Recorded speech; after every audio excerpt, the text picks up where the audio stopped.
धीरज नाम का एक लड़का जो आज रात निकला है एक टापू पे, क्योंकि आज से कुछ दिनों पहले धीरज को लाइब्रेरी में एक ऐसा रहस्यमय किताब मिला था जिसमें लिखा था कि शहर से कुछ किलोमीटर दूर समुद्र के बीच में बसे एक टापू पर बहुत सारा खजाना छुपा हुआ है और जो उसे हासिल कर लेगा वह दुनिया का सबसे अमीर आदमी बन जाएगा।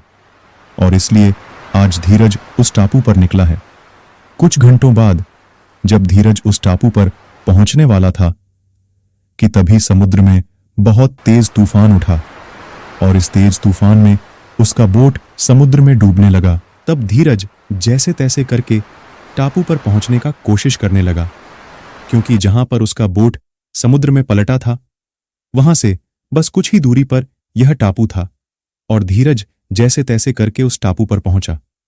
टापू पर कुछ दूर आगे जाने के बाद उसने देखा कि चारों तरफ बहुत से कंकाल पड़े हुए थे, जो देखने में बहुत ही भयानक लग रहा था। कुछ देर बाद धीरज वहीं पर आग जलाकर और उस आग के रोशनी में ही कुछ खा पीकर अपने कैंप में सो गया। और उसने सोचा कि अब वह कल सुबह होते ही खजाने की खोज में निकलेगा। क्योंकि रात बहुत हो चुका था इसलिए वह सो गया। कुछ देर बाद धीरज को अपने कैंप के बाहर से कुछ अजीब सी आवाज सुनाई दी।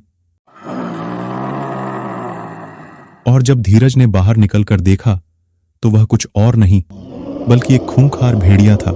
लेकिन वह देखने में कोई सामान्य भेड़िया नहीं लग रहा था, क्योंकि उसकी आंखें लाल लाल थीं। कि तभी वह भेड़िया दहाड़कर धीरज की तरफ बढ़ा।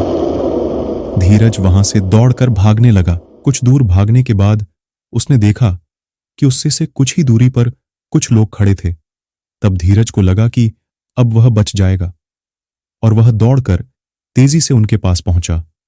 पर वहां जाकर उसने देखा कि वह कोई सामान्य इंसान नहीं बल्कि वह जिंदा लाश थे, क्योंकि उनमें से बहुत का शरीर का अंग कटा फटा हुआ था और उनके बहुत से अंग से खून भी निकल रहा था।